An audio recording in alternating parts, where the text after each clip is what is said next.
Hello and welcome to Legit Prep. So today we will be starting a series which will be covering 1000 synonyms on the YouTube. This is the first video on which we'll be covering 20 synonyms. We will be some of which are taken from directly from the JMI PYQs and all. So without further ado, let's start. तो जैसा कि अगर हम आप देख सकते हैं जामिया का ये पैटर्न दिया हुआ है 2019, 20, 21, 22 एंड 23 का डिफरेंट ईयर्स का दिया हुआ है। आगे के लेक्चर्स में हम एएमयू का भी पैटर्न और भी डिफरेंट एमएचसीटी इन सब का पैटर्न्स देखेंगे कि इंग्लिश का वहां पे वेटेज कितना रहता है। एएमयू में तो ऑब्वियसली इंग्लिश का वेटेज ज्यादा ही रहता है, बट जेएमआई में भी अगर आप देखोगे तो इंग्लिश का weightage with 30 questions is very significant. And out of those 30 questions जो सिनोनिम एंड एंटोनिम्स का है वो 5, 10, 11, 10, 8 क्लियरली इंडिकेट करता है ओवर द ईयर्स कि इसका वेटेज जो है फ्लक्चुएट भले ही किया है बट सिग्निफिकेंट रहा है। So we will be covering and we will be emphasizing especially on synonyms and antonyms because ये दोनों जो जामिया में है अगर आपका अच्छा हो गया, अगर आपने एक अच्छा खासा मत अमाउंट कर लिया and all, because again it's very dependent on the practice. ऐसा नहीं है कि आप एक दिन में पूरा बैठोगे कॉपी उठा के एंड आप याद कर लोगे डिक्शनरी, नहीं, ऐसे कोई नहीं कर सकता। But with enough practice that we will be providing on this channel, that we will be conducting through a series of videos, हम अच्छे खासे सिनोनिम्स को कवर करेंगे 1000 सिनोनिम्स को स्पेसिफिकली, जिससे कि जब आप जामिया के एग्जाम में बैठो, एएमयू के एग्जाम में बैठो, जहां भी एग्जाम में बैठो जिसमें इंग्लिश आता ही आता है, तो आप कॉन्फिडेंट फील करो, आपको कोई प्रेशर नहीं लगे कि अचानक से वो सिनोनिम उठ के आ गया तो क्या हो गया, because 90% 95% you will be knowing at that point, आपने इतना प्रैक्टिस कर लिया होगा। तो without further ado let's move to first question.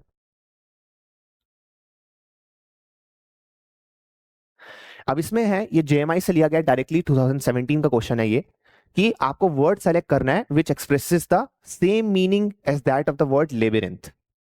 Obviously synonym है, हम क्वेश्चंस को रिपीट करने की जरूरत नहीं है, हमें बस समझना है ऑप्शंस को एंड जो क्वेश्चन पूछा गया है, उसके बाद आप करेक्ट आंसर आप खुद फिगर आउट कर लोगे।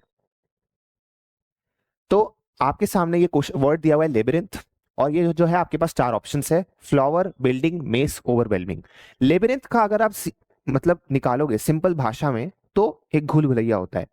जैसे कि फॉर एग्जाम्पल कभी आप मान लो एक सुरंग में गए, उस सुरंग में बहुत ही अंधेरा है, आपको पता नहीं चल रहा कि कौन सा इंटरसेक्शन या कौन सा जो टर्न है वो किधर उधर लग कर रहा है। आपने बहुत बार देखा होगा कि कुछ कुछ जगह गली जो होती है इतनी ज्यादा होती है कि आपको पता नहीं चलता, आपको जाना किसी और शॉप पे था, आप किसी और शॉप में चले गए और आप 2 घंटे से वहां पे घूम रहे, आपको समझ नहीं आ रहा कि आप कहाँ हो। यानी कि क्या है, वो एक घूल भुलैया है, आपको कुछ समझ नहीं आ रहा है कि आप कहाँ जा रहे हो वहां पे, तो बहुत ही कंफ्यूजिंग रास्ता है। तो लेबिरिंथ भी एक तरह से वैसे ही होता है, बहुत लंबा सा, मतलब कि वो एक सुरंग जैसा, घूल भुलैया जैसा चीज होती है। अब यहाँ पे आपके पास ऑप्शन दिया हुआ है कि लेबिरिंथ से क्या मैच करता है, क्या सबसे ज्यादा सिमिलर उसका मीनिंग है। फ्लावर, फ्लावर का मतलब क्या होता है, फ्लावर यानी कि मतलब फूल, तो यानी कि फूल से तो कुछ लेना देना है ही नहीं लेबिरिंथ का दूर दूर से, फ्लावर तो एक फूल होता है, उसमें क्या कंफ्यूजिंग। दूसरा है बिल्डिंग, ये भी अनरिलेटेड है, बिल्डिंग का मतलब होता है बस कोई भी आपने मंजिल बिल्डिंग देख ली। अब बिल्डिंग जो है मतलब कि हो सकती है लंबी, हो सकती है छोटी, हो सकती है जैसी भी हो सकती है, लेकिन बिल्डिंग और लेबिरिंथ का कंफ्यूजिंग होना सिनोनिम्स नहीं हो सकता। क्यों? क्योंकि बिल्डिंग्स जो बनाई जाती है वो किस लिए बनाई जाती है, आपकी कंफर्ट के लिए बनाई जाती है, ईज के लिए बनाई जाती है। कोई भी बिल्डिंग ऐसा तो नहीं बनाता कि एक बार उसमें घुसे वो वापस ही ना आ पाए। बिल्डिंग में हमेशा लिफ्ट होती है, स्टेयर्स होती है, सब कुछ एक रेगुलेटेड होता है, यूनिफॉर्म होता है। तो आप फिगर आउट कर पाते हो कि अच्छा इस टावर से दूसरे टावर में कैसे जाना है। 2-3 विजिट्स आपको लग सकते हैं, लेकिन आप फिगर आउट कर लेते हो। तो लेबिरिंथ से उसका कुछ लेना देना नहीं है। फिर आता है मेज एंड ओवरवेलमिंग। अब मेज का अगर आप मतलब यहीं पे देखोगे तो मेज का मतलब क्या होता है, मेज जैसे फॉर एग्जाम्पल मान लो आपने कभी कभार देखा होगा कि जैसे न्यूज़पेपर क्लिपिंग्स में आता था, ये मेज बना हुआ है और आप यहाँ पे फिगर आउट करो कि रास्ता कैसे जा रहा है, इस तरह का समथिंग लाइक दैट आपको न्यूज़पेपर में कभी कभार दिखा होगा। इसको कहते थे कि ए यहाँ पे है और इसको फिनिशिंग पॉइंट तक ले जाना है, तो ये क्या है, एक मेज है। तो ये जो है एक तरह से क्या है, कंफ्यूजिंग रास्ता है ना, कन्वोल्यूटेड है ये रास्ता, यानी कि लेबिरिंथ से वो थोड़ा मैच कर रहा है। अब हम देखते हैं चौथा ऑप्शन को। चौथा ऑप्शन बात कर रहा है ओवरवेलमिंग। ओवरवेलमिंग यानी कि मतलब मान लो आपको बहुत ज्यादा काम दे दिया अचानक से, मान लो टीचर ने आपको बोला कि आज जो है आपको 6 सब्जेक्ट्स करने हैं, 6 सब्जेक्ट्स टोटल होते हैं मान लो आपके पास, तो बोलते हैं कि 6 के 6 सब्जेक्ट्स के पेपर जो है वो कल है, तो आपके लिए वो क्या हो जाएगा, ओवरवेलमिंग हो जाएगा। आपके लिए जो स्ट्रेस होगा, आपको जो मतलब तनाव होगा आपके अंदर, वो बहुत ही, आप उससे ओवरवेलम हो जाओगे। आपको समझ नहीं आएगा कि इतना सारा प्रेशर जो आप एक साथ कैसे हैंडल करोगे, है ना। तो उसको हम कहते हैं ओवरवेलम हो जाना। तो हो सकता है कि लेबिरिंथ में जब आप रास्ता नहीं फिगर आउट कर पा रहे हो तो आप ओवरवेलम हो जाओ, आपको पता नहीं चले कि अरे यार मेरे को उधर जाना है इधर जाना है, 2 घंटे 3 घंटे से आप ट्रेवल कर रहे हो, तो आप ओवरवेलम हो जाओगे वहां पे। लेकिन इसका क्या क्लोजेस्ट मीनिंग है लेबिरिंथ से? नहीं। आप वहां पे आपका जो एक्सपीरियंस है उसकी वजह से आप ओवरवेलम होने की पॉसिबिलिटी है। बट लेबिरिंथ में मतलब कि उसका हमें लेबिरिंथ का सिनोनिम ढूंढना है जो लेबिरिंथ के मीनिंग को मैच कर रहा है, तो वो मेज मैच कर रहा है। तो करेक्ट आंसर यहाँ पे क्या हो जाता है हमारा, ऑप्शन नंबर सी, मेज। तो यहाँ पे दिया हुआ है। फिर आता है हमारे पास दूसरा क्वेश्चन, जिसमें पूछा गया है, ये भी जेएमआई 2019 में आया था। तो क्वेश्चन है यहाँ पे कि मूट, अब आपके पास 4 ऑप्शन दिए हुए हैं। तो अगेन हमें सेम पैटर्न फॉलो करना है, हमें पहले वर्ड का मीनिंग अगर हमें पता है तो वो उसके हिसाब से मतलब कि 4 ऑप्शंस को देखना है, और अगर नहीं भी पता है तब भी हम एलिमिनेशन मेथड को फॉलो कर सकते हैं। एलिमिनेशन मेथड क्या होता है कि जैसे अगर मान लो आपके पास 4 ऑप्शन दिए हुए हैं, आपको उन चारों ऑप्शन में से जिन जिन वर्ड्स का मीनिंग पता है आप उसको एलिमिनेट करते जाओगे। और one of the best strategies for synonym solving is कि जैसे फॉर एग्जांपल मान लो कोई क्वेश्चन दिया है, इस क्वेश्चन में आपको दिख रहा है कि 3 ऑप्शन जो है जिनका मीनिंग आपको पता है सेम मीनिंग है, यानी कि ऑब्वियस सी बात है अगर उन तीनों का सेम मीनिंग है तो वो तो नहीं हो सकता ना सिनोनिम, क्योंकि वो सिनोनिम कैसे होगा, इसका मतलब तो ये हो जाएगा कि तीनों के तीनों ही करेक्ट है, बट ऐसा तो नहीं होगा, एग्जाम में एक ही ऑप्शन करेक्ट हो सकता है। तो यानी कि ज्यादा पॉसिबिलिटी ये है कि वो तीनों के तीनों जिनका मीनिंग सेम बैठ रहा है वो उसके एंटोनिम्स है। तो यानी कि जो ऑप्शन बच रहा है हमारे पास वो उसका सिनोनिम है। तो वैसे आप एलिमिनेटेड स्ट्रेटेजी भी फॉलो कर सकते हो अगर आपको नहीं पता। बट फिलहाल के लिए हम समझते हैं मूड का मीनिंग क्या होता है। तो मूड पॉइंट बेसिकली एक ऐसा पॉइंट होता है जो डिसाइडेड नहीं होता है। मूड पॉइंट एक बेसिकली ऐसा पॉइंट होता है जैसे फॉर एग्जांपल दो लोग हैं आपस में, उनकी बातचीत हो रही है, अचानक से मतलब वो लोग जो है एक क्वेश्चन पे अटक जाते हैं कि हमें वो करना चाहिए या नहीं करना चाहिए, शुड वी डू दिस और शुड वी नॉट। उसको हम कहते हैं मूड पॉइंट, यानी कि स्टेलमेट, हम फिगर आउट नहीं कर पा रहे इसको कैसे सॉल्व करें। अब अगर हम यहाँ पे ऑप्शंस को देखें तो क्या दिया है, resolve, definite, decided and debatable, ये सब दिया हुआ है। अब रिजॉल्ट का मतलब क्या है, कोई चीज जिसका मतलब सॉल्यूशन ऑलरेडी हो चुका है, यानी कि दिस इज रिजॉल्व। जैसे हम कहते नहीं है कि यूएन पास्ड अ resolution number dash dash dash, तो रिजोल्यूशन यानी कि मतलब ये ऑलरेडी रिजोल्यूशन उसका हो चुका है, इसका हल हो चुका है। डेफिनेट का मतलब क्या होता है, ये चीज डेफिनेट है, यानी कि ये चीज सर्टेन है। फॉर एग्जाम्पल ये पेन मेरे हाथ में, ये डेफिनेट है, इसके बारे में कुछ भी इनडेफिनेट नहीं है। अब ये एटमॉस्फेयर में कितना नाइट्रोजन अभी प्रेजेंट है, कितना ऑक्सीजन अभी प्रेजेंट है, ये इनडेफिनेट है, क्योंकि मेरे को नहीं पता, आपको भी नहीं पता, राइट। तो ये डेफिनेट नहीं है। बट ये पेन मेरे हाथ में, ये डेफिनेट है। डिबेटेबल मतलब क्या होता है, डिबेटेबल मतलब एक ऐसी चीज होती है जिसके बारे में विचार विमर्श हो सकता है, जिसके बारे में हमारा डिफरेंट ओपिनियंस हो सकता है, जिसके बारे में आप, जैसे फॉर एग्जांपल मान लो कोई पॉलिटिकल ओपिनियन है तो वो ऑलवेज डिबेटेबल होता है। क्यों? क्योंकि किसी का कुछ और ओपिनियन हो सकता है, किसी और का कुछ और ओपिनियन हो सकता है। फिर आता है डिसाइडेड। डिसाइडेड मतलब क्या है कि हमें पता ही है कि ये चीज ऐसी है। For example 2+2 = 4 is a mathematical law, तो हमें पता है कि ये चीज डिसाइडेड है कि अगर 2 से 2 को जोड़ोगे तो 4 आएगा, तो ये डेफिनेट भी है, राइट। तो मूट पॉइंट से मतलब कि कौन सबसे बेस्ट बैठ रहा है, डिबेटेबल। क्यों? क्योंकि डिबेटेबल का मतलब ही यही है कि भाई यहाँ पे जो है आप अटक गए, इसके बारे में जो है आप लोग के बीच एक कॉन्फ्लिक्ट हो गया। कॉन्फ्लिक्ट ऐसा नहीं कि जनरली कोई एग्रेसिव कॉन्फ्लिक्ट, बट इसके बारे में आपको सोचना पड़ रहा है, और सोचने का बात ही यही है कि मूट पॉइंट। तो इसीलिए यहाँ पे हमारा करेक्ट आंसर क्या हो जाता है, डिबेटेबल। ठीक है, करेक्ट आंसर यहाँ पे हमारा हो जाता है डिबेटेबल। इसको यहाँ पर कर लेते हैं।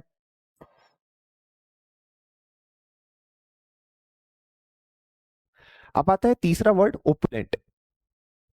आपके पास अगेन 4 ऑप्शंस दिए हुए हैं यहाँ पे। तो यहाँ पे देखो जो वर्ड है वो सिंपल सिंपल है, यानी कि आए दिन यूज रहते हैं, इनमें से कोई भी ऐसा वर्ड नहीं है नेसेसरली जो नहीं होता है, except may be the first word जो आपने क्या पता सुना हो या नहीं सुना हो, डिपेंडिंग ऑन द कॉन्टेक्स्ट। तो ओपुलेंट का मतलब एक ऐसा पर्सन होता है, या एक ऐसी मतलब लाइक उसकी स्टेट होती है कि उसके पास बहुत पैसा है, he is very rich, luxurious, opulent कहते हैं वहां पे। इसका जो वर्ब होता है मतलब कि वो ओपुलेंस कहते हैं हमें, ठीक है। इसको हम यूज करते हैं जब सेंटेंस में, फॉर एग्जाम्पल तो ओपुलेंस भी यूज करते हैं, ओपुलेंस। तो ओपुलेंट या ओपुलेंस, इसका मीनिंग होता है बहुत ज्यादा वेल्थ होना, बहुत ज्यादा रिसोर्सेज होना आपके पास, एबेंडेंस होना। अब फेक का मतलब क्या होता है, सिंपल सी बात में नकली। कोई इंसान को हम फेक बोलते हैं जब मतलब कि उसकी बातों में झूठी बात बोलता है, वो जब सच्चाई नहीं होती है ना, बोलते हैं फेक इंसान है या ये फेक मटेरियल है, यानी कि ये रियल गोल्ड नहीं है, ये फेक मटेरियल है, फेक गोल्ड है। ग्लूमी उस पर्सन को हम बोलते हैं जो सैड होता है। जैसे for example he is a very gloomy person, यानी कि वो एकदम उदास उदास सा रहता है, उसके चेहरे पे कुछ खुशी नहीं है, खिलखिलाता नहीं है, एकदम ग्लूमी ग्लूमी रहता है। जैसे बोलते नहीं कि there is a gloomy atmosphere. तो उसको डार्कनेस से क्यों एसोसिएट करते हैं, बिकॉज डार्कनेस को हम जनरली बोलते हैं ना कि you have dark clouds, dark bags under your eyes, gloomy, यानी कि वेरी सैड हो। रिच, अगेन ओपुलेंट रिच होता है, तो ये अभी बैठ रहा है। अब हम चौथे ऑप्शन को देखते हैं। चौथे ऑप्शन का मतलब है सेल्फिश। सेल्फिश यानी कि मतलबी इंसान, जिसको अपने से मतलब है, बस दूसरों के बारे में वो केयर नहीं करता, जो भी उसे मतलब कि अच्छा लगता है बस वो अपने लिए करता है, अपने बारे में बस सोचता है, पैसे खर्च करना तो सिर्फ अपने लिए करता है, तो उसको हम सेल्फिश कहते हैं जनरली। अब देखो एक ओपुलेंट पर्सन जो है, यानी कि जो रिच इंसान है, इट इज वेरी पॉसिबल कि मतलब वो सेल्फिश हो सकता है, इट इज पॉसिबल, जैसे कि किसी भी इंसान के लिए पॉसिबल है। बट इसका मतलब ये तो नहीं कि अगर वो ओपुलेंट है सिंपली तो हम उसको बोलते हैं कि वो सेल्फिश है। ओपुलेंट का मतलब कि उसके पास बहुत ज्यादा पैसा है, लग्जरी है, तो यानी कि रिच के पास भी वही होता है। तो ओपुलेंस और रिच जो है मतलब कि आपस में इनका सिनोनिम बैठ रहा है। बट सेल्फिश जो है वो हो भी सकता है, नहीं भी हो सकता है, तो यहाँ पे सिनोनिम नहीं होगा वो। तो करेक्ट आंसर हमारा सी हो जाता है।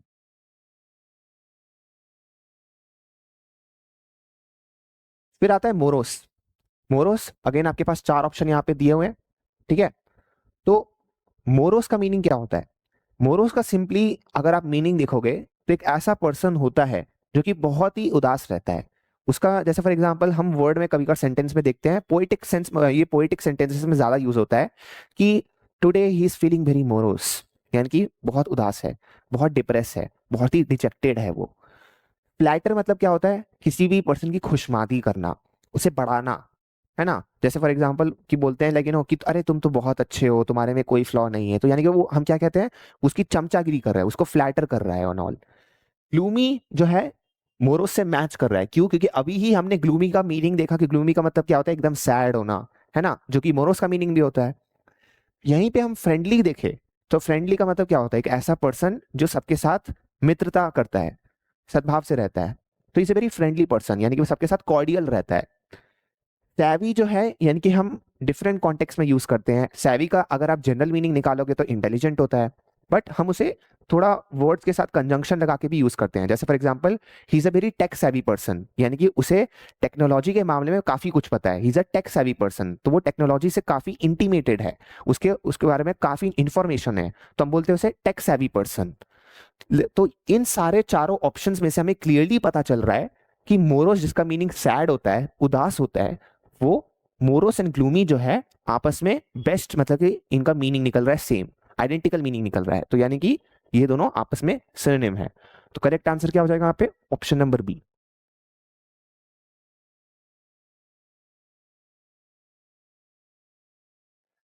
अब आपके पास एक ऐसा वर्ड है जो आप जनरली आए दिन में नहीं सुनते होगे। कभी कभार ये आपको बहुत मतलब एंशियंट नॉवेल्स, जो मतलब कि विक्टोरियन टाइप्स की नॉवेल्स होती हैं, वहां पे मिलेगा कैंटेंकरस, बट ऐसे जनरली आपको नहीं मिलता। बट इसको भी हम निकाल सकते हैं, इसको भी हम मीनिंग इसका निकाल सकते हैं। जैसे आपके पास चार वर्ड यहाँ पे दिया है, ह्यूमरस, क्वेरलसम, रिमोर्सफुल, डलनेस, है ना।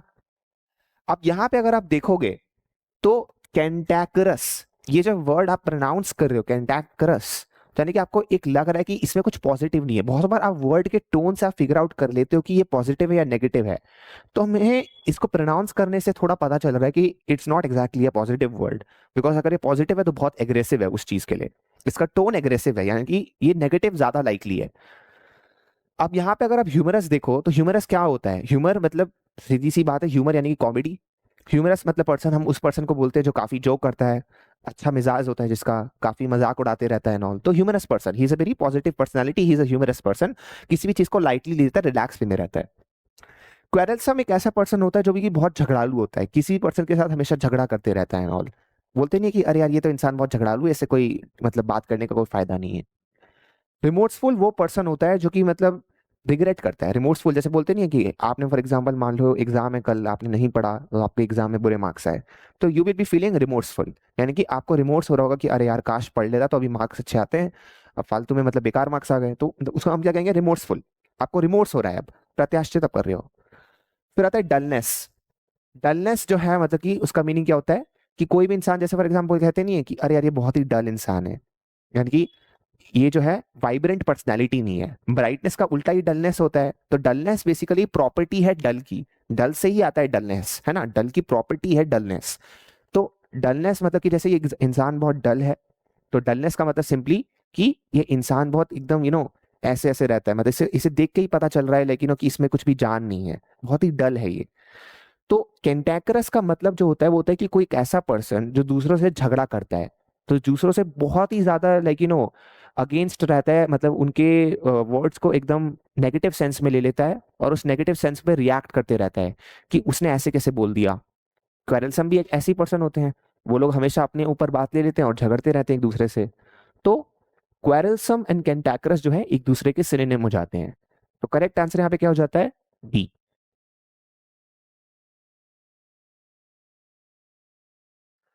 अब हमारे पास है ये जेएमआई 2019 का ही क्वेश्चन है ये, जेएमआई 2019 से आया ये क्वेश्चन। तो है ऑगमेंट, ठीक है, ऑगमेंट, और आपको फिगर आउट करना है कि इन चार ऑप्शंस में से कौन सा है उसका। तो रीइंफोर्स, डेमोलिश, रेस, प्रॉड।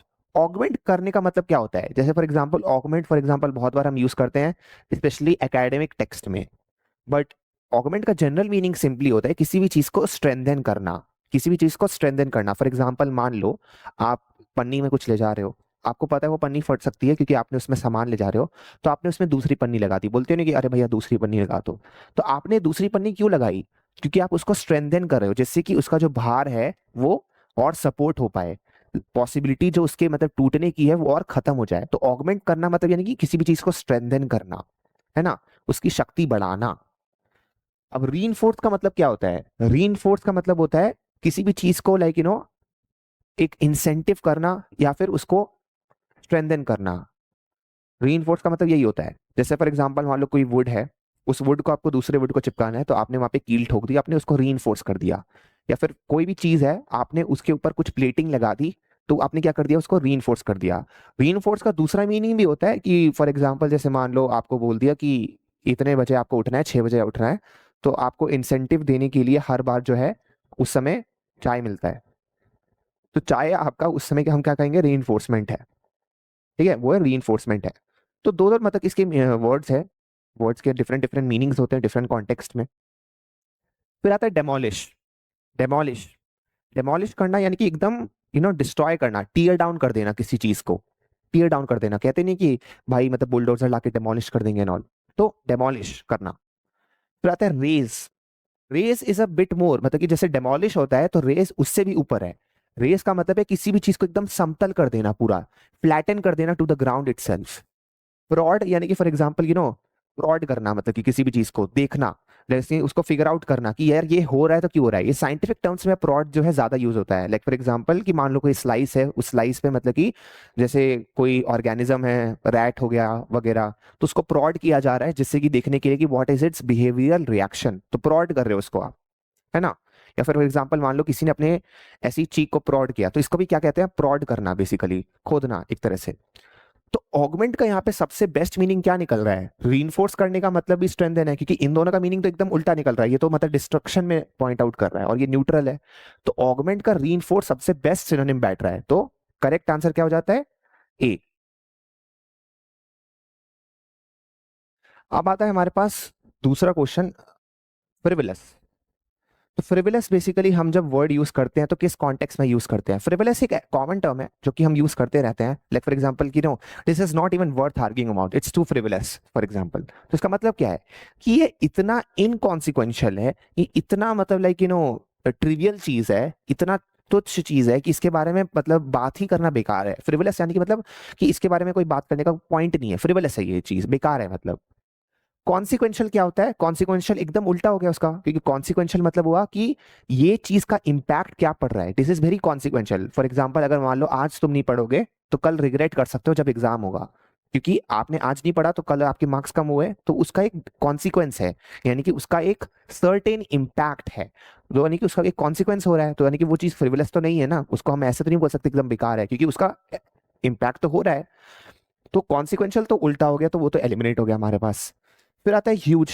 ह्यूज एकदम अनरिलेटेड है। ह्यूज सिंपल सी बात देखो कि भाई हाँ आप ये बोल सकते हो this is a very huge matter, but हम ह्यूज क्यों बोलेंगे, उस सेंस में हम बोल देंगे इंपॉर्टेंट मैटर, बट हमें ढूंढना है ऐसे भी फ्रिवलेस का सिनोनिम। तो ह्यूज तो ऐसे भी उल्टा हो जाएगा उसका, तो ह्यूज भी गलत हो गया। फिर आता है सुपरफिशियल। सुपरफिशियल मतलब क्या होता है, कोई भी चीज जो जिसमें डेप्थ नहीं है, सुपरफिशियल का उल्टा होता है डेप्थ बेसिकली। तो सुपरफिशियल फॉर एग्जांपल बोल रहे हैं कि अरे इसने ऊपर ऊपर से बस पढ़ लिया है, इसने ऊपर ऊपर से बस नॉलेज है, तो क्या कहते हैं हम उसे, सुपरफिशियल नॉलेज है आपके पास बस। तो सुपरफिशियल स्टफ है, लाइक फॉर एग्जांपल कि अरे यार ये ज्वेलरी ये सब चीजों में क्या रखा है, एकदम सुपरफिशियल स्टफ है, यानी कि मटेरियलिस्टिक चीजें हैं, तो यानी कि फ्रिवलस चीज। सुपरफिशियल यानी कि मतलब ये इतना इंपॉर्टेंट नहीं है, फ्रिवलस का मतलब भी क्या होता है, ये इतना इंपॉर्टेंट नहीं है। ऑर्नामेंटल जो है आपको लग रहा होगा कि क्लोज हो सकता है, लेकिन ऑर्नामेंटल जो है वहां पे उसका मतलब डिफरेंट होता है। ऑर्नामेंटल का ये भी मीनिंग होता है कि लाइक आपने उससे बस डाला हुआ डेकोरेटिव के लिए। जरूरी नहीं है कि ऑर्नामेंटल चीजें जो है हर सेंस में उसका मीनिंग जो हो वो यही हो कि एकदम खराब है या उसकी आवश्यकता ही नहीं है। बट सुपरफिशियल का मतलब ही यही होता है कि वो इतना इंपॉर्टेंट नहीं है, या वो इतना डीप में नहीं जा रहा, इतना मतलब वो रूट में नहीं जा रहा। और फ्रिवलेस का मतलब ही वही है कि वो इतना डीप में नहीं जा रहा जितना उसे जाना चाहिए, वो अनइम्पॉर्टेंट है रिलेटिवली। तो यहाँ पे हमारा सबसे करेक्ट आंसर क्या हो जाता है, इसलिए सुपरफिशियल। ठीक है, फ्रिवलेस का क्या हो जाता है सिनोनिम, सुपरफिशियल। फिर आता है आपके पास रेमिटेंस। अगर आप रेमिटेंस देखो तो जेएमआई 2019 में आया था, ये भी डायरेक्टली वहीं पीवाईक्यू से लिया गया है क्वेश्चन। तो रेमिटेंस जो होता है ये इकोनॉमिक टर्म्स में ज्यादा यूज होता है, लाइक फॉर एग्जांपल जो एनआरआईज होते हैं, वो उनकी जो फैमिलीज होती है वो तो इंडिया में ही होती है, तो उनको वो रेमिटेंसेस भेजते रहते हैं टाइम टू टाइम, जो भी मतलब पैसा वो अब्रॉड जाके कमा रहे हैं। तो आपको जो वो पैसा आ रहा है उनकी फैमिलीज को जो वो पैसा भेज रहे हैं उसको हम क्या कहते हैं, रेमिटेंसेस। ठीक है, तो रेमिटेंसेस यानी कि transfer of money in a simple terms. अब यहाँ पे अगर हम पेनल्टी देखें तो पेनल्टी बेसिकली क्या होती है, लॉ इम्पोज करता है पेनल्टी हमेशा, है ना। कि मान लो आपने जो है इतना, जैसे मेट्रो में आपने देखा होगा कि लाइक आप वो नहीं कर सकते, आप ईट नहीं कर सकते, ड्रिंक नहीं कर सकते, या मतलब बहुत सारे रेस्ट्रिक्शंस हैं मेट्रो में। तो अगर आप किसी भी रूल को वायलेट करते हो, मान लो आपने नो स्मोकिंग रूल को वायलेट किया, तो आपको पेनल्टी देनी पड़ती है 500 या 1000 रुपीज डिपेंडिंग। तो वो क्या है पेनल्टी, तो वो रेमिटेंस में नहीं आएगा, वहां पे ट्रांसफर ऑफ मनी नहीं हो रहा सिंपली, या वहां पे मतलब कि कुछ ऐसे नहीं हो रहा। वो पेनल्टी है जो कि मैंडेट आपको किए हुए है बिकॉज आपने कुछ गलत काम किया है। वहीं पे अगर आप टैक्स देखोगे, फॉर एग्जाम्पल टैक्स, तो टैक्स क्या होता है, एक मैंडेटरी चीज होती है जो कि आपको गवर्नमेंट को पे करना होता है, इट इज मैंडेट। जो टैक्स नहीं पेगा वो टैक्स इवेशन कर रहा है, वो इलीगल है। तो टैक्स क्या है, एक मैंडेट है जो आपको देना है जिससे कि गवर्नमेंट अपना रेवेन्यू बढ़ाए। Charge, charge on the other hand क्या होता है कि मान लो कोई भी आप रेस्टोरेंट में गए, आपने वहां पे सर्विस ली, या कोई भी मतलब लेकिन आपने सर्विस का फायदा उठाया, तो वहां पे जो फीस देनी पड़ती है उसको हम कहते हैं चार्ज। उसको हम क्या कहते हैं, चार्ज, कि इतना चार्ज आपको लग रहा है क्योंकि आपने इतना सर्विस यूज किया है। अब payment on the other hand is a neutral term. Payment जो है मतलब कि वो न्यूट्रल टर्म है, उसका कोई नेगेटिव अंडरटोन नहीं है, जैसे कि बाकी चीजों में आपको दिख रहा है कि या तो मैंडेटरी अंडरटोन है या तो नेगेटिव अंडरटोन है। तो रेमिटेंसेस का मतलब यही होता है, पेमेंट करना। और पेमेंट लिटरली यहाँ पे लिखा हुआ है, तो ये दोनों क्या हो गए, एक दूसरे के सिनोनिम हो गए। तो करेक्ट आंसर यहाँ पे बी है।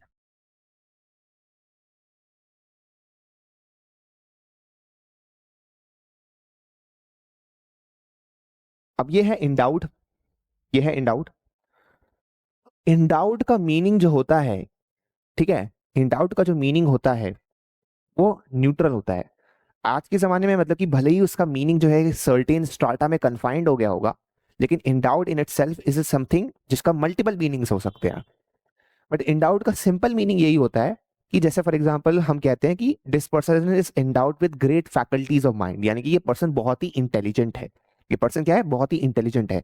He is endowed with wealth, यानी कि इसके पास बहुत ही ज्यादा वेल्थ है। इंडाउट मतलब ग्रांट बेसिकली, उसके पास है, लेकिन ही हैज इट, पोजेसेस। तो इंडाउट है मतलब कि उसको मिला है, इंडाउट मतलब क्या है, मिला है उसको। कंडेम्ड का मतलब क्या होता है, आलोचना करना किसी की। कंडेम का मतलब निंदा करना किसी की, आलोचना करना, या किसी को इंसल्ट करना बेसिकली। ठीक है, कि मैं कंडेम कर रहा हूं उसको, ही कंडेम्ड हिम। तो वो पर्सन जो है उसको नेगेटिव अंडरटोन में ले रहा है। वो पर्सन जो है उसे कंडेम कर रहा है, यानी कि वो उसकी प्रशंसा तो नहीं कर रहा, उसकी निंदा कर रहा है, क्रिटिसिज्म कर रहा है। तो कंडेम करना यानी कि बोलना ये गलत काम है, तो इसलिए हम आपको कंडेम कर रहे हैं। अब बेस्ट आउट का मतलब क्या होता है यहाँ पे, बेस्ट आउट का मतलब जो होता है यहाँ पे एक पॉजिटिव टर्म है। बेस्ट आउट एक पॉजिटिव टर्म है जिसका मीनिंग होता है लाइक कि he has been bestowed with this this much wealth, this much skill, this great intelligence. तो एंडाउड में भी वही होता है, ग्रांट होता है, बेस्टाउड में भी वही होता है। तो ये दोनों अभी तो फिलहाल लग रहा है कि सिनोनिम हो सकते हैं, बट अभी हम वेट करेंगे, बाकी तो ऑप्शंस भी बचे हैं। डिनाइड अगर हम देखें तो डिनाइड का मतलब क्या होता है, मना करना। सिंपल सी बात है, डिनाई मना करना आए दिन सुनते रहते हैं, तो इसका तो कुछ लेना देना है ही नहीं, क्योंकि एंडाउड में क्या हो रहा है, ग्रांट हो रहा है आपका, डिनाई तो एकदम उल्टा हो गया उसका। डिसअप्रूव्ड, डिसअप्रूव्ड अगेन जैसे कंडेम में, मतलब कि आप निंदा करते हो, तो डिसअप्रूव में होते हैं कि आप अप्रूव नहीं कर रहे हो, है ना, डिसअप्रूव यानी कि अप्रूव नहीं कर रहे हो आप इसे सहमत नहीं हो।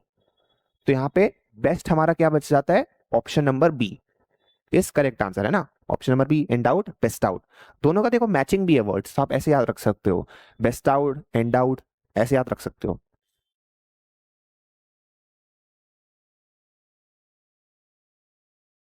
फिर आता है कॉनेसोर। ठीक है, कॉनेसोर, तो कॉनेसोर एक पर्सन होता है जो कि वाइड वेराइटीज में, लाइक आर्ट हो गया, म्यूजिक हो गया, पोइट्री हो गया, लाइक कुकिंग हो गया, मतलब बहुत सारी वेराइटीज जितनी भी होती है, उसमें वो एक एक्सपर्टीज होल्ड करता है। उसमें क्या वो होल्ड करता है, एक एक्सपर्टीज होल्ड करता है। और जो भी पर्सन किसी चीज में एक्सपर्ट होता है उसको हम क्यों बुलाते हैं, क्योंकि वो पर्सन जो है कैसा वो आर्ट रिप्रेजेंट कर रहा है। मान लो जैसे कंटेस्टेंट है ना, कोई भी शोज अगर आप देखते हो तो वहां पे जजेस होते हैं और कंटेस्टेंट होते हैं। तो जो भी जजेस होते हैं वो उस फील्ड के एक्सपर्टीज उनके पास होती है उस फील्ड में, तो वो वहां पे इसलिए जज करते हैं प्रॉपरली। तो कॉनेसॉर भी एक ऐसा ही पर्सन होता है। अब यहाँ पे डिसाइसिव का मतलब क्या है, डिसाइसिव मतलब कि यह एक जनरल टर्म है जो कि हम किसी भी पर्सन के लिए यूज कर सकते हैं, कि he is a very decisive person. मतलब वो ऐसा नहीं है कि इनडिसाइसिव है, डिसाइसिव और इनडिसाइसिव दोनों को आपको साथ में रख के देखना है। डिसाइसिव एक ऐसा पर्सन होता है जो कि हमेशा सर्टेन रहता है कि उसे क्या करना है। यानी कि फॉर एग्जाम्पल मान लो उसका कोई बिजनेस वेंचर है, वो काम नहीं किया, बिजनेस वेंचर उसका डूब गया लेट से, तो वो ऐसा नहीं कि एकदम चेयर पे बैठ के अब सोचने लगा कि यार क्या हो गया, अब तो मेरी लाइफ खत्म हो गई। नो, वो डिसाइसिव है। वो तभी सोचने लगेगा कि अच्छा अब मेरे को इसको कैसे, मतलब कि बाउंड करना है, कैसे मेरे को रिकवर करना है। डिसाइसिव यानी कि कोई भी अगर मान लो मुश्किल सिचुएशन होती है तो वो सोच लेता है कि अच्छा मेरे को ये चॉइस करना है, तो वो डिसाइसिव है बहुत। मतलब उसे इतना, मतलब कि कोई भी अनसर्टेनिटी नहीं है अपने अंदर कि मेरे को क्या करना है ना, उलझा हुआ इंसान नहीं है वो। तो वो जो है डायरेक्टली मीनिंग कैप्चर नहीं कर रहा है, प्रॉपरली मीनिंग नहीं कैप्चर कर रहा है, वो एक जनरल टर्म है। अनसिविलाइज जो है वो सिंपली, वो तो एकदम ही उल्टा है, एकदम अनरिलेटेड है। अनसिविलाइज बेसिकली हम उन पर्सन के लिए बोलते हैं, जैसे कि इस मतलब फॉर एग्जांपल जो भी पर्सन सिविलाइजेशन में रह रहा है, जैसे हम एक सिविलाइजेशन में रह रहे हैं, तो सिविलाइजेशंस में हमारे ऊपर एक सर्टेन ऑब्लिगेशंस होती है, सर्टेन ड्यूटीज होती है। और उस सिविलाइजेशंस में जितनी भी ड्यूटीज होती है वो हम एक्सपेक्ट करते हैं कि हम फॉलो कर रहे हैं। जैसे जो सोशल कन्वेंशन है, फॉर एग्जाम्पल कि आप अगर बाहर जा रहे हो तो आप ध्यान रखोगे कि अगर आप जब भी आपको मान लो छींक आ रही है तो आप हैंकी रखोगे। What is this, this is a social convention for example. तो ये जो सोशल कन्वेंशन है, अगर मान लो कोई पर्सन नहीं फॉलो करता, तो उसके लिए कभी कभार लोग जो टर्म यूज करते हैं वो करते हैं कि he is a very uncivilised person, यानी कि इसको मैनर्स नहीं है, अनसिविलाइज्ड पर्सन। तो इसका इससे कुछ लेना देना नहीं है। फिर आता है डिसर्निंग जज। अब देखो जज यहाँ पे है ऑलरेडी, मतलब कि हमें एक रिक्वायरमेंट फुलफिल हो रही है कॉनेसॉर की, लेकिन इन्होंने यहाँ पे वर्ड का यूज किया डिसर्निंग जज। डिसर्निंग यानी कि मतलब होता है the ability to differentiate. Discerning मतलब होता है कि जैसे फॉर एग्जांपल अगर मान लो कोई चीज थोड़ी सॉल्टी है, दूसरी और दूसरी चीज उससे ज्यादा सॉल्टी है, लेट्स से अगर मान लो कोई कॉनेसॉर कुकिंग में है, तो वो फिगर आउट कर लेगा, वो डिसर्न कर लेगा कि डिफरेंस क्या है इसके बीच। डिसर्न मतलब कि लेकिन वो छोटा सा छोटा डिफरेंस भी हो, अगर आप डिस्टिंक्शन हो किसी चीज के बिटवीन, तो आप फिगर आउट कर सकते हो। तो वो जज को हम क्या कहते हैं, डिसर्निंग जज। तो वो कॉनेसॉर की मीनिंग से मैच कर रहा है। और नैरो माइंडेड जो है वो एकदम उल्टा। नैरो माइंडेड का कुछ लेना देना नहीं अगेन, क्योंकि नैरो माइंडेड तो वो पर्सन हो गया ना जिसका जो माइंड है, जिसके जो फैकल्टीज है वो काफी लिमिटेड है। उसका जो सोच है वो मतलब वो काफी रेस्ट्रिक्टेड है, वो सोच ही नहीं सकता इतना ब्रॉड, जैसे वो ओपन माइंडेड पर्सन नहीं है। तो कॉनेसॉर का हमारे यहाँ पे उल्टा, यहाँ पे सबसे बेस्ट सिनोनिम क्या हो जाता है, डिसर्निंग जज, यानी कि करेक्ट आंसर इज सी।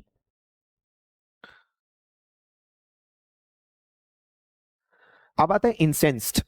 इंसेंस्ड, तो इंसेंस्ड जो वर्ड है, ठीक है, इंसेंस एक बेसिकली वर्ड है हम यूज करते हैं एक ऐसे इंसान के लिए जो बहुत ही क्रोध में रहता है, जो बहुत ही एंग्री रहता है हमेशा, उसे बहुत गुस्सा आता है।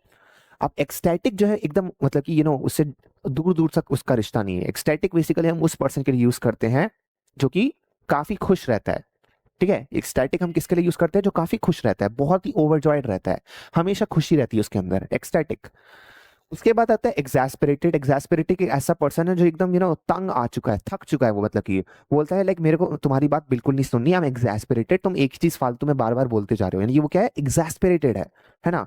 जैसे फॉर एग्जाम्पल मान लो आपको किसी लेक्चर में बिठा दिया, वो लेक्चर आपको पसंद नहीं आ रहा, आप 4 घंटे 5 घंटे 6 घंटे देखे जा रहे हो, आपको प्रॉमिस किया गया था आपको 1 घंटे मतलब कि वो बस देखना होगा, आप 6 घंटे 7 घंटे देख रहे हो। उस पॉइंट इन टाइम पे आप क्या हो गए, आप एग्जैस्पिरेटेड हो जाओगे, आप थक जाओगे एकदम, मतलब आपको अंदर से गुस्सा आने लगा कि अरे यार ये क्या हो रहा है यार। तो एकदम इंटरनल फ्रस्ट्रेशन पूरा बॉइलिंग पॉइंट पे जब पहुंच जाता है तो हम यूज करते हैं वर्ड कि I am exasperated, I am done. फिर आता है इलेटेड। इलेटेड एक्सटैटिक जो है सिनोनिम है। अब इलेटेड जो है मतलब कि उसका मीनिंग भी यही होता है कि आपको बहुत खुशी है, लेकिन वो एक्सटैटिक से कम लेवल ऑफ खुशी है। मतलब एक्सटैटिक जो है इंडिकेट करता है higher level of happiness, while elated also indicates happiness. Blithe हम उस पर्सन के लिए यूज करते हैं जो हमेशा मिजाज रहता है, केयर फ्री है, वो रिलैक्स्ड है, तो हम उस पर्सन के लिए जनरली यूज करते हैं। तो वहां पे हम क्या यूज करते हैं कि he is very blithe person, उसे कोई टेंशन ही नहीं है। तो यहाँ पे हमारा वर्ड क्या आ जाता है इंसेंस का सबसे क्लोजेस्ट, अगर हम देखें एग्जैस्पिरेटेड, क्या आ जाता है एग्जैस्पिरेटेड, यानी कि करेक्ट आंसर यहाँ पे क्या हो जाएगा बी।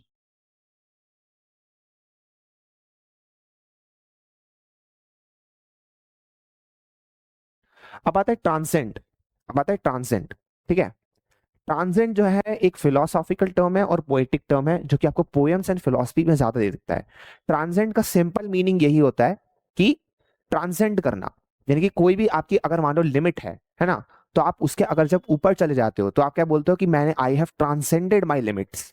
जैसे फॉर एग्जाम्पल किसी ने बोल दिया कि लाइक तुम्हें आता ही नहीं है इतना मैथ्स, या तुम्हें आता ही नहीं है मतलब इतना लाइक लिटरेरी स्किल्स, तो तुम इस क्विज के लिए एलिजिबल नहीं हो। आपने दिन रात मेहनत की और आपने जो आपकी लिमिट्स थी उस समय उसको आपने ट्रांसेंड कर दिया, यानी कि आपने उसको सरपास कर दिया।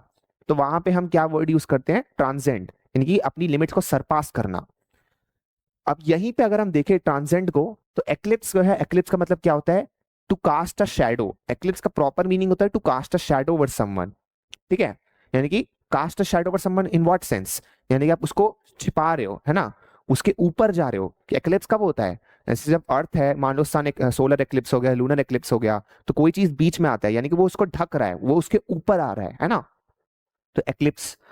फिजल मतलब होता है कि कोई भी चीज मान लो आपने एंथुजियास्टिकली स्टार्ट किया, एक्साइटेड थे एकदम, बट अचानक से मतलब कि या धीरे धीरे वो एनर्जी जो आपके पास एक्साइटमेंट भरी हुई थी वो फिजल आउट हो गई, यानी कि वो कम हो गई, एकदम खत्म हो गई, उसको हम क्या कहेंगे फिजल आउट हो गई।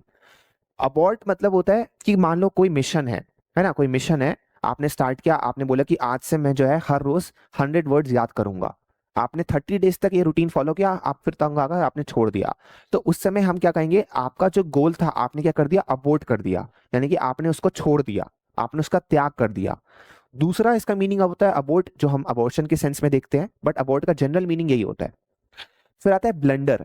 ब्लंडर मतलब होता है कि मिस्टेक करना, बहुत बड़ी मिस्टेक करना, ऐसा नहीं कि सिर्फ मिस्टेक करना, ब्लंडर यानी कि मतलब मिस्टेक करना, ठीक है ना। तो वहां पे हम वर्ड यूज करते हैं ब्लंडर, तो इसका तो कुछ ट्रांसेंड से लेना देना नहीं है।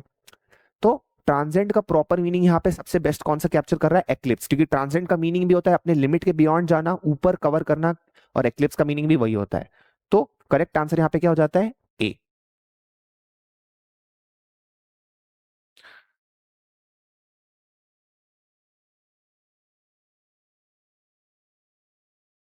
अब आता है 13 ड्रिवेल, ठीक है। ड्रिवेल, ड्रिवेल जो है आपको कॉमन यूजेज में नहीं दिखेगा, ये ज्यादा एकेडमिक सर्कल्स में कन्फाइंड है, ठीक है। एकेडमिक सर्कल्स में ड्रिवेल जो है ज्यादा यूज होता है एंड ऑल।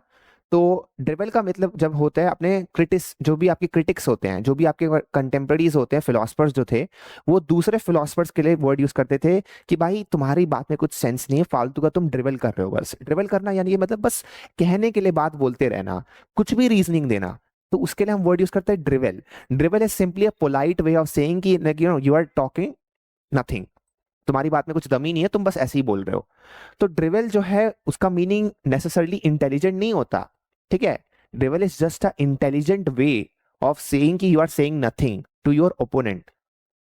तो इंटेलिजेंट तो डेफिनेटली नहीं हो सकता, क्योंकि ड्रिवेल का पूरा पर्पस ही है ये इंसल्ट करना किसी पर्सन को। तो अगर आप किसी पर्सन को इंटेलिजेंट बोल रहे हो तो कैसे मतलब वो ड्रिवेल हो सकता है। ब्लैदर करना मतलब क्या होता है, कहते नहीं कि you are just blathering away now. तो ड्रिवेल का मतलब भी वही होता है, लाइक तुम ब्लैदर अवे कर रहे हो बस। तो ये दोनों जो है अभी आपस में मैच कर रहा है। जुडिशियस अगेन इंटेलिजेंट का ही सिनोनिम है। जैसे फॉर एग्जांपल बोलते हैं कि no this is a very judicious decision, यानी कि ये काफी सोच समझ के रीजनिंग बैक डिसीजन लिया गया है। तो यानी कि यहाँ पे माइंड जो है अप्लाई किया गया है, जुडिशियस है ना। जुडिशरी जो है तो जुडिशियस तो इसलिए हम बोलते हैं जुडिशियस। तो जुडिशियस मतलब कि आपने माइंड अप्लाई किया है, application of mind has been there. कभी कभार जैसे फॉर एग्जांपल अगर आप जजमेंट्स देखोगे तो उसमें बोला जाता है कि ये जजमेंट जो है ठीक नहीं है क्योंकि इसमें रीजनिंग प्रॉपर नहीं है। लेकिन जो जजमेंट्स में रीजनिंग प्रॉपर होती है उनको हम क्या कहते हैं कि this is a very judicious decision, यानी कि यहाँ पे काफी माइंड अप्लाई किया है, रीजनिंग अच्छी है। सिमिलरली सेन, सेन मतलब भी वही होता है कि लाइक आपका दिमाग प्रॉपर है। इसी का उल्टा क्या होता है, इनसेन। इनसेन यानी कि इस पर्सन का जो दिमाग है, वो फैकल्टीज है, वो नॉर्मल लेवल पे वर्क नहीं कर रहा, यानी कि इसको अब समझ नहीं आ रहा कि इसके लिए क्या सही है क्या गलत है। तो ड्रिवेल जो है उसका बेस्ट यहाँ पे सिनोनिम क्या है, वो है ब्लैदर, है ना, ब्लैदर। तो करेक्ट आंसर हमारा बी हो जाता है।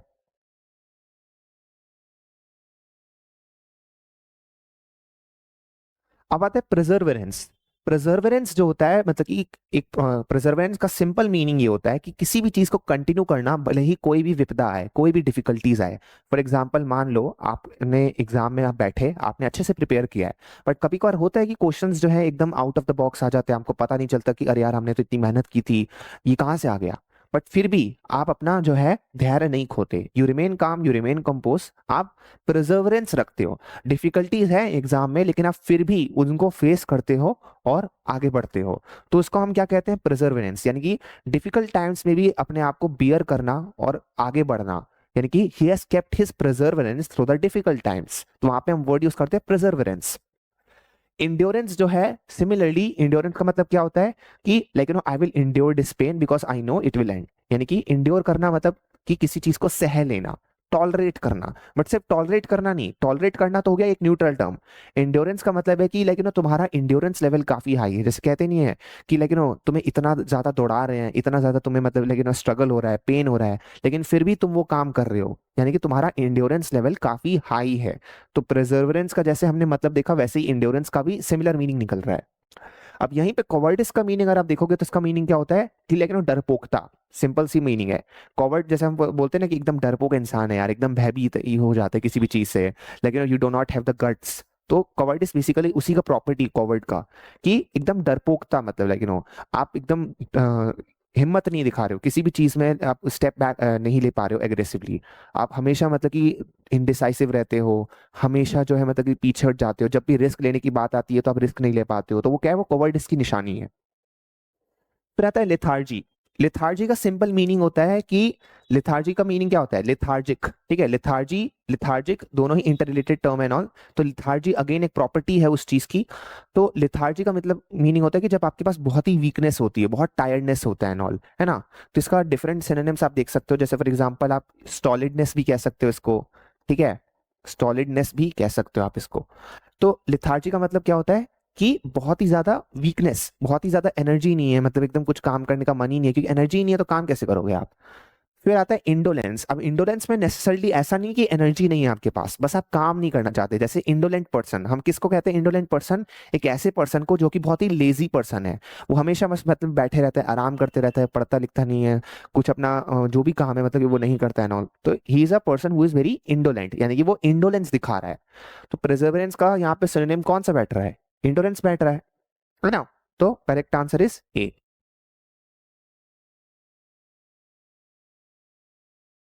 अब आता है पेट्रीफाई। अब आता है पेट्रीफाई। अगर हम पेट्रीफाई यहाँ पे देखें तो ये जो वर्ड है पेट्रीफाई, ये काफी बार यूज होता है। इसका पहला जो यूजेज हमें एकदम प्रॉपर अगर यूसेज में जाएंगे तो मेडुसा की स्टोरी अगर किसी ने सुनी होगी तो उसमें यूज किया गया है कि पेट्रिफिकेशन का कर्स। हैरी पॉटर में भी पेट्रीफाई को यूज किया गया है ना। वो सब बात की बात है। बट पेट्रीफाई का सिंपल मीनिंग होता है कि एकदम फ्रीज कर देना। जैसे हमारी जो बॉडी होती है उसमें तीन तरह के रिस्पॉन्सेज होते हैं, है ना, फ्रीज, फ्लाइट, फाइट, तीन रिस्पॉन्सेज होते हैं। तो जब भी मतलब कि मान लो कोई बहुत ही ज्यादा हमें डेंजर दिखता है, या तो हम एकदम भाग जाते हैं जिसको हम कहते हैं फ्लाइट, या तो एकदम प्रिपेयर हो जाते हैं कि लाइक हम उसका मुकाबला करेंगे फाइट, या तो हम एकदम फ्रीज कर जाते हैं। तो वहां पे हम क्या हो जाते हैं, एकदम पेट्रीफाइड, यानी कि कहते नहीं है कि इतना डर है इसमें कि ये मतलब कि कुछ कर भी नहीं पा रहा है, या इतना घबरा गया है कि एकदम हिल भी नहीं पा रहा अपनी पोजीशन से, ही इज वेरी पेट्रीफाइड। तो वहां पे हम वर्ड यूज करते हैं पेट्रीफाई। अब एडोन का मतलब क्या होता है, बस श्रृंगार करना, डेकोरेट करना, बिडेक करना किसी चीज को, एडोन है कहते नहीं है कि oh these are my adornments and all. For example जैसे आपने घड़ी पहनी मान लो, या आपने मतलब कि कुछ लगा लिया, कोई लॉकेट पहन लिया एंड ऑल, तो उसको हम क्या कहते हैं, एडोनमेंट्स। तो इसका कुछ लेना देना नहीं है पेट्रीफाई से। काम का मतलब क्या होता है, एक ऐसा पर्सन जो हमेशा धैर्य रखता है अपना, वो धैर्य रखता है। तो अगेन पेट्रीफाई से इसका कुछ लेना देना नहीं है ना, क्योंकि अगर वो पर्सन काम है तो उसमें तो फ्रीज रिस्पॉन्स आएगा ही नहीं। क्यूरियस मतलब सिंपली एक पर्सन जो किसी भी चीज के बारे में मतलब उसे क्यूरियोसिटी है ना। जैसे फॉर एग्जांपल मान लो ये पेन है, तो आपको क्यूरियोसिटी हो सकती है कि ये किस कंपनी का है, ये कैसे बना है, तो आपको उस समय आपको जो फीलिंग है वो क्या होगी, क्यूरियोसिटी। जैसे आपने एग्जाम के बाद मतलब कि आपको जो रिजल्ट्स तक का वेट होगा, ऑफ कोर्स वो एक्सपेक्टेशन है, लेकिन at the same time curiosity भी तो है कि अरे यार कितना आएगा, आएगा तो आए नहीं आएगा, क्यूरियोसिटी है ना। क्यूरियोसिटी यानी कि बस इच्छुक हो आप जानने के लिए कि कैसा होगा कोई चीज। हार्डन, अब हार्डन यहीं पे मतलब कि पेट्रीफाई जो होता है फ्रीज कर जाना, किसी भी चीज को फ्रीज कर देना लिटरली। तो हार्डन का मतलब यही होता है कि I have harden my body out of the fear itself and all. तो petrify and harden go hand in hand यहाँ पे, क्योंकि ये तीनों ऑप्शन तो हमें पता चल रहा है ऑलरेडी अनरिलेटेड है। तो इवन बाय एलिमिनेशन यहाँ पे आप फिगर आउट कर सकते हो कि यहाँ पे harden is the one which makes most sense. तो करेक्ट आंसर यहाँ पे क्या हो जाता है, डी। फिर आता है सकुलेंट। यहाँ पे वर्ड क्या दिया हुआ है, सकुलेंट। तो सकुलेंट के यहाँ पे मतलब कि आपके पास चार वर्ड दिए हुए हैं।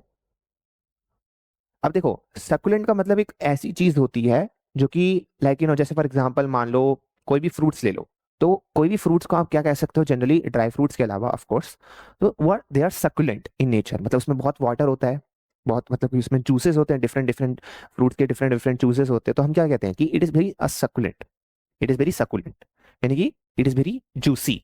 अब हमें जूसी का लिटरली यहाँ पे डायरेक्ट ऑप्शन ही दिख रहा है। अब देखो आपको लग सकता है कि यहाँ पे सकिंग क्यों नहीं हो सकता, सॉफ्ट और पेल तो यहाँ पे अनरिलेटेड ही है। पेल का मतलब होता है लेकिन वो कोई भी चीज जो है मतलब वाइब्रेंट नहीं है। जैसे फॉर एग्जांपल मान लो कोई एप्पल है, वो जब तक फ्रेश रहता है तब तक तो उसका रेड रेड मतलब कलर दिखता है, और जैसे ही वो मतलब सड़ने लगता है, रॉटन होने लगता है, यानी कि वो पेल होने लगता है ना, या कभी कभार वाइट होने लगता है, उसको हम क्या कहते हैं, पेल, यानी कि एकदम फीका हो गया। सॉफ्ट का मतलब होता है जो भी चीज बस मुलायम है। तो सॉफ्ट एंड पेल तो यहाँ पे बिल्कुल रिलेटेड नहीं है उस चीज से, तो ये तो ऑप्शन ऐसे ही एलिमिनेट हो गए। जो डाउट अराइज होता है वो हमेशा अराइज होता है सकुलेंट एंड जूसी में, कि सकुलेंट क्यों नहीं हो सकता, सकिंग क्यों नहीं हो सकता, after all sucking and succulent go hand in hand ऐसे लग रहा है। लेकिन देखो सकुलेंट जो है उसका डायरेक्ट सिनोनिम जूसी है। अब कोई चीज को मतलब जैसे फॉर एग्जांपल जो पानी है, वो पानी को आप पी रहे हो राइट, तो वाटर जो है उसका जो आप उसको कैटेगराइज करोगे, आप लिक्विड में कैटेगराइज करोगे। अब ऐसा तो नहीं बोलोगे कि वाटर जो है वो ड्रिंकिंग से मैच कर रहा है, नहीं, आप वाटर को ड्रिंक कर रहे हो। तो सिमिलरली कोई भी चीज अगर सेकुलेंट होती है तो आप उसको सक कर रहे हो, है ना, आप उसके जूस को ले रहे हो। तो सकिंग अगेन जो है वहां पे उसका एग्जैक्ट सिनोनिम नहीं है, एग्जैक्ट सिनोनिम जो है वो जूसी है। सकिंग जो है उसकी वो एक्शन है, वो प्रॉपर्टी है।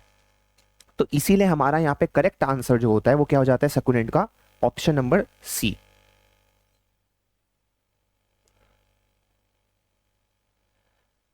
अब आता है पेटी फॉगिंग। अब आता है पेटी फॉगिंग।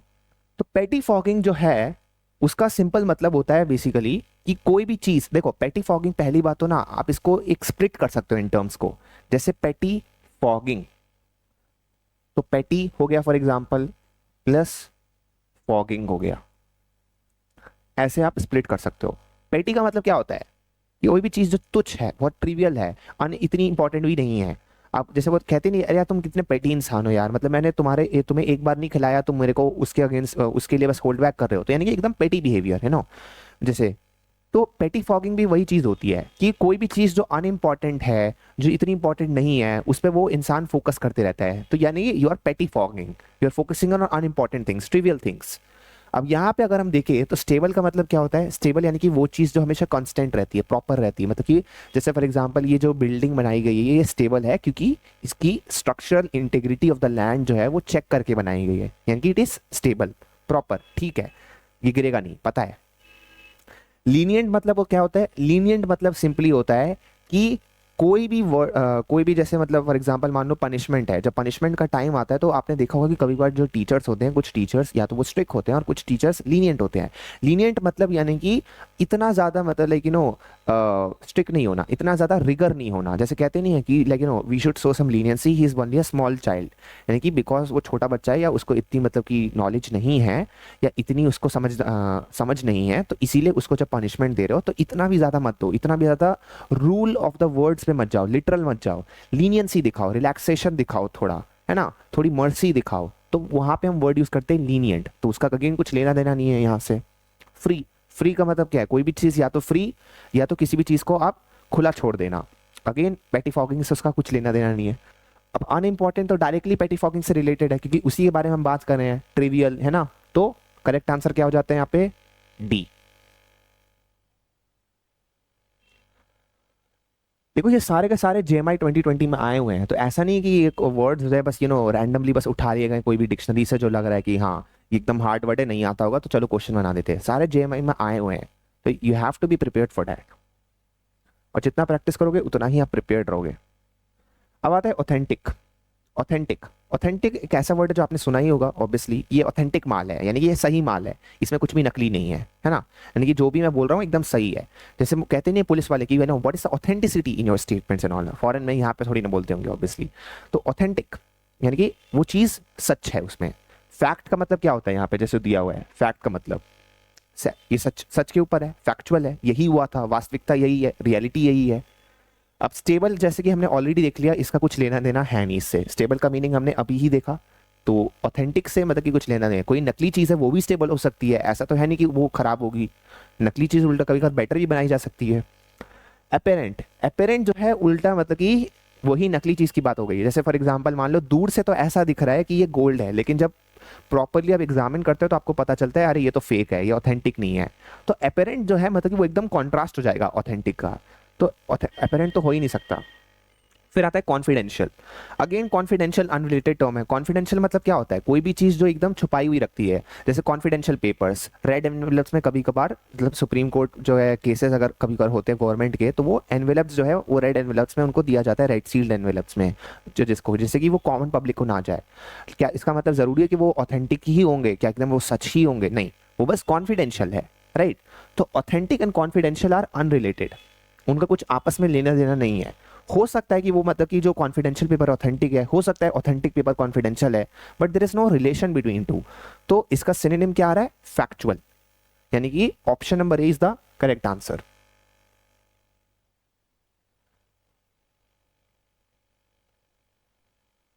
अब आता है डेवास्टेट। अब आता है डेवास्टेट। डेवास्टेट का मतलब सिंपली होता है कि डिस्ट्रॉय करना किसी चीज को। कहते नहीं कि there is such a huge devastation left in the wake of earthquake, यानी कि जब भूकंप आया तो उसके बाद इतना ज्यादा डेवास्टेशन हो गया, इतना ज्यादा तबाही हो गई। तो डेवास्टेट करना भी वही होता है, तबाह करना किसी चीज को, एनहाइलेट करना। एनहाइलेट का मतलब तो होता है कंप्लीटली डिस्ट्रॉय कर देना किसी चीज को। अब डेफ्ट जो है उसका सिंपली मीनिंग होता है कि लाइक डेक्सटेरिटी ऑफ फिंगर्स, कि समवन इज वेरी स्किल्ड। डेफ्ट मतलब यानी कि स्किलनेस, किसी भी चीज में आपके पास स्किलनेस है। फॉर एग्जांपल मान लो ये पेन ही हो गया, अगर मैं एकदम अपने हाथ में घुमा पा रहा हूँ तो यानी कि what would I say, like I am very deft in using my fingers to move this or rotate this. Deft किसी भी चीज में हो सकते हो, स्किल्ड हो सकते हो, है ना। डेफ्टनेस यानी कि मतलब आपकी जो है आपके पास वो टैलेंट है, आपके पास किसी चीज में स्किल है। यहीं पे अगर आप रैवेज देखोगे तो रैवेज का मतलब क्या होता है, रैवेज का मतलब होता है किसी चीज को एकदम डिस्ट्रॉय करना, है ना। कि he ravages the lands, the demon ravages the land, बहुत सारी मिथ्स में आप देखते हो एंड ऑल। तो रैवेज करना मतलब क्या होता है, डेमोलिश करना, मतलब कि डिवेस्टेट करना, तबाह करना किसी चीज को, जैसे डिवेस्टेट में होता है। रेज क्या है, रेज इमोशन है। रेज एक इमोशन है जिसकी वजह से आप डिवेस्टेट या रैवेज कर सकते हो, but raze itself does not mean कि आप डिवेस्टेट कर दिया। किसी इंसान को बहुत गुस्सा आ रहा है, इसका मतलब ये तो नहीं कि तबाही हो गई, वो उसकी वजह से तबाही कर सकता है, लेकिन इसका मतलब ये नहीं कि रेज का मतलब ही तबाही हो गई, रेज की वजह से कर सकता है। So rage is the motive, action, हम एक्शन से कंसर्न है जो कि डिवेस्टेट है। फिर आता है लॉस्ट। लॉस्ट यानी कि मतलब गुम हो जाना सिंपली, है ना, मिलना नहीं। तो अगेन उसका डेवास्टेशन से तो कुछ लेना देना ही नहीं है, तो यानी कि ravages is the correct synonym. तो यहाँ पे करेक्ट आंसर क्या हो जाता है, ऑप्शन नंबर बी। फिर आता है हमारा लास्ट क्वेश्चन, बैंकरप्ट। तो बैंकरप्ट जो है आपने कई दिन सुना होगा, आजकल तो फाइनेंशियल पेपर्स में अगर आप देखोगे तो बैंकरप्ट तो आए दिन आते ही रहता है एंड ऑल। और बहुत सारी बिग बिग कंपनीज जो है उनके जो मालिक होते हैं, आप सुनते हो सीईओस, कि अचानक से बैंकरप्ट हो गए, उनका दिवाला निकल गया, हिंदी में जो हम बोलते हैं। तो इसका मतलब क्या हुआ, यानी कि वो बैंकरप्ट हो गए, वो बैंकरप्ट हो गए। ये जो टर्म है इटली से आता है। इटली में पहले जो लोग होते थे वो चेयर पे बैठे रहते थे और चेयर पे मनी लेंडर्स जो है आपस में पैसे देते थे, एक दूसरे को उधारी देते थे। तो वहां पे जिसका भी मतलब लेकिन वो मनी लेंडर जो है वो पैसे नहीं दे पाता था या खत्म हो जाता था, उसकी चेयर को डिस्ट्रॉय कर देते थे, यानी कि बैंक रप्ट। तो वहां पे मतलब जो है इसीलिए बैंक रप्ट जो है उसका मीनिंग हो गया कि लेकिन आपके पास पैसा नहीं है। अब एग्जॉस्टेड का मीनिंग ऐसे कुछ लेना देना नहीं है। अगर कोई पर्सन थका हुआ है इसका मतलब ये थोड़ी ना कि वो बैंकरप्ट हो गया, तो एग्जॉस्टेड का मतलब क्या होता है? थकना, सिंपली आप एग्जॉस्ट हो गए हो। या एग्जॉस्टिव इन्फॉर्मेशन वो अलग हो जाती है, एग्जॉस्टिव यानी कि कंप्लीट इन्फॉर्मेशन, आपको और कहीं नहीं जाना है यहाँ पे, अब यहाँ पे सब कुछ दिया हुआ है, एग्जॉस्टिव है मतलब। तो बैंकरप्ट और एग्जॉस्टेड का कुछ लेना देना नहीं है आपस में। ruined, हाँ, जब आप बैंकरप्ट हो जाते हो तब आप ruined भी हो जाते हो, लेकिन आप ruined जब हो रहे हो, ruined मतलब क्या है? मतलब कि आप बर्बादी हो गई आपकी, लेकिन बर्बादी हो गई आपकी किसकी वजह से? क्योंकि आप बैंकरप्ट हो गए। इसका मतलब ये नहीं कि आप बैंकरप्ट का मतलब बर्बादी हो गई। जैसा कि हमने डेवास्टेट में अभी देखा कि डेवास्टेट एक एक्शन है ना, डेवास्टेट एक एक्शन है, रेज उसका मोटिव हो सकता है। तो सिमिलरली बैंकरप्ट जो है वो एक इवेंट है, उसकी वजह से मतलब कि कोई पर्सन रुइन हो सकता है, लेकिन इसका मतलब ये नहीं कि बैंकरप्ट का मीनिंग ही रुइन है। Insolvent on the other hand, insolvent जैसे फॉर एग्जांपल कहते हैं कि इंसॉल्वेंसी हो गई, तो हम किस सेंस में यूज करते हैं? वो पर्सन जो है अब सॉल्वेंट नहीं रहा, सॉल्वेंट नहीं रहा यानी कि मतलब उसकी क्रेडिबिलिटी अब नहीं रही, अब वो पैसा नहीं दे सकता, अब उसके पास एसेट नहीं है देने के लिए, यानी कि वो क्या हो गया? बैंकरप्ट हो गया वो। तो यहाँ पे हमारा आता है बैंकरप्ट। लॉस जो है उसका कुछ लेना देना ही नहीं है यहाँ से, अगेन है ना, लॉस का मतलब तो गुम हो जाना, तो उसका तो बैंकरप्ट से कुछ लेना देना नहीं है, जैसे एग्जॉस्टेड का लेना देना नहीं है। तो इसलिए हमारा करेक्ट आंसर यहाँ पे ऑप्शन नंबर सी हो जाता है। So that's it for today. हम बाकी वीडियोस जो है मतलब कि इसी चैनल पे डालते रहेंगे। If you like this video please like and subscribe. बाकी आप चैनल के डिस्क्रिप्शन बॉक्स में जा सकते हैं, हमारे टेलीग्राम चैनल पे जो है सारी वीडियोस की पीडीएफ जो है प्रॉम्प्टली अपलोड हो जाती है और आपको सारा कंटेंट वहाँ पे मिल जाएगा। और भी हम डेली क्विजेज एंड एवरीथिंग वहाँ पे कराते रहते हैं, activities and all. So keep in touch and whatever suggestions you have you can always give it to us in comment box. Thank you.